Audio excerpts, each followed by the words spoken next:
音楽で旅をするチャンネル音旅、こんばんは、オガウェイです。ここでは私が見つけてきた中古レコードを紹介しています。今回はじゃん、エマニュエル Music by Pierre Bachelet et Hervé Roy という、エマニュエル夫人という映画のサウンドトラックです。すごい美しい写真ですよね。もう私このビジュアルめちゃくちゃ好きですね。見つけた時本当に嬉しかったです。帯付きです。邦題はエマニエル夫人というふうにここにも書いてある通りなんですけど、1974年に公開されたフランス映画です。ちょっとここビジュアルすごく美しいのにこの帯が邪魔なんで帯取りますね。はい、こんな感じです。めちゃくちゃ美しいですね。はい、この、座っている女性がエマニエルを演じたシルビア・クリステルというオランダ出身のモデルからキャリアをスタートさせた女優です。当時彼女は22歳で長身でスリムな体型で少女のような透明感があって美しさがあります。このコーディネートがすごい好きなんですよね。白いレースのワンピースにニットの靴下、そしてサイド編み上げのブーツで真珠のネックレスっていうこのコーディネートがすごい素敵やなと思います。このビジュアルから想像できる通り、映画自体はエロティックな映画なんですけど、ポルノ映画のような下品さとか醜さはなくて、すごくエレガントで美しいファッション写真を見ているかのような映画です。監督はジュスト・ジュカンという人なんですけれど、彼はもともとファッションフォトグラファーで、この映画で映画監督デビューをしました。で、映画の内容はタイのバンコクに赴任した外交官とその夫人の不思議な性の世界を描いています。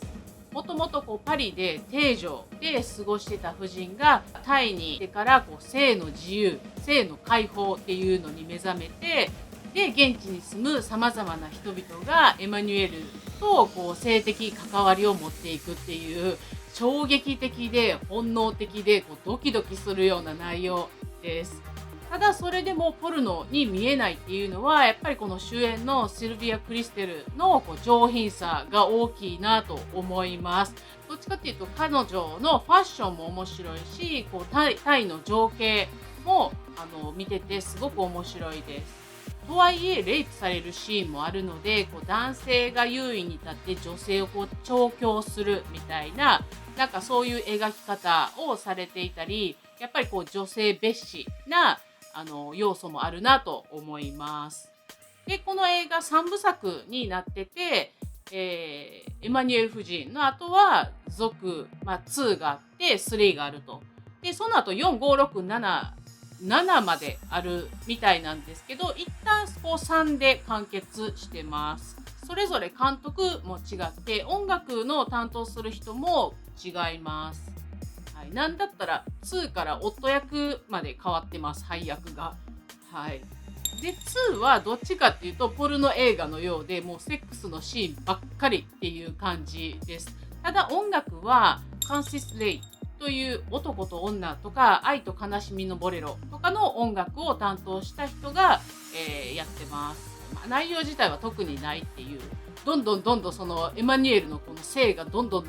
解放されていくっていうようなそんな感じです。で3作目のグッバイエマニュエルというのは結構物語があって面白いです。夫ジャンの心情が崩れていきます。夫婦2人が愛し合ってさえいれば他の人とのセックスは自由で束縛しない、嫉妬しないという夫婦の在り方、心情が崩れていきます。でこの3作目の音楽を担当するのはセルジュ・ゲンズブールです。今私が持ってるのは1のサントラなんですけど、3を見つけたら3も買いたいなと思います。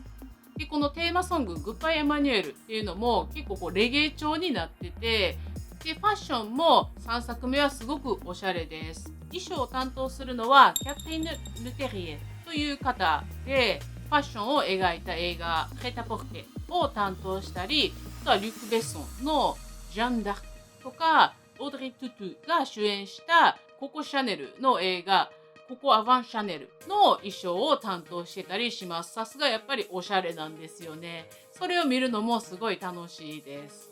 で、このエマニュエルのサウンドトラックなんですけど、やっぱりメインはエマニュエルソング、テーマソングですよね。世界中で大ヒットした曲です。全然余談なんですけど、ある時サーフィンの帰りによく寒い時とかはスーパー銭湯とかに寄って帰るんですけど、サーフィン終わってからスーパー銭湯に行くので、夜とかじゃなくて昼11時とか12時ぐらい昼間に行くんですね。そうするとすごい、入ってるお客さんっていうのは少ない中、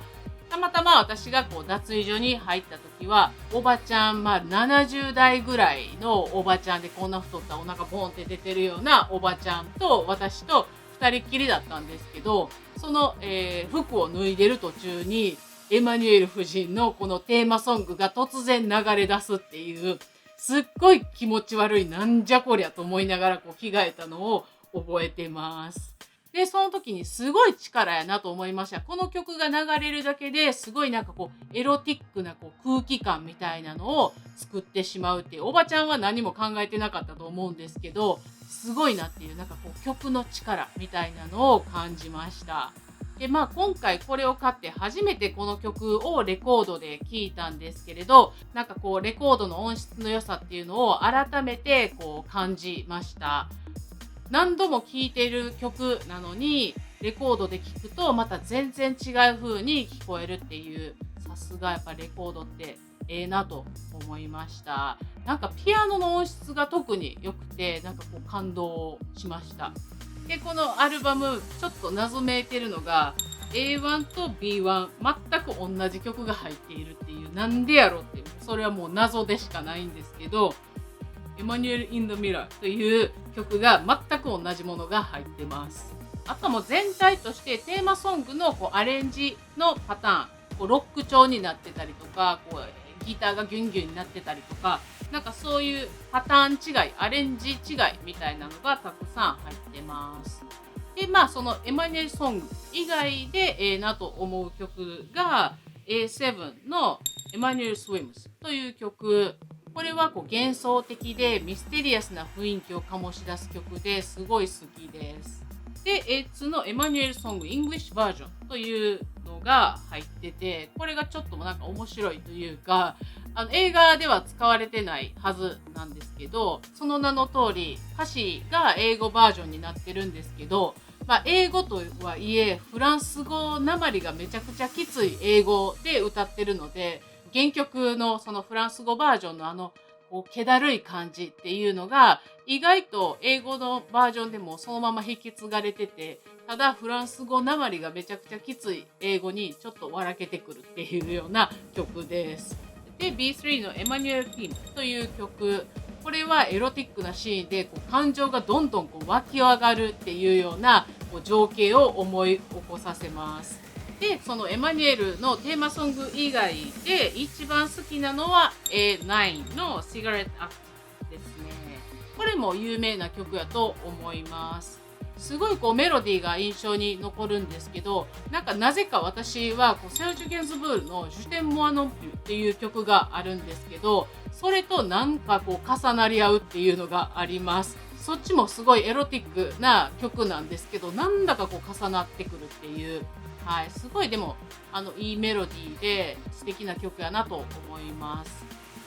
ということで今回はエマニュエル夫人のサウンドトラックのご紹介でした。映画とサントラ両方楽しんでください。最後まで見てくれてありがとう。チャンネル登録してもらえたら嬉しいです。下のいいねボタンもお願いします。また次回の動画でお会いしましょう。バイバイ。チャンネル登録、そしてグッドボタンをお願いします。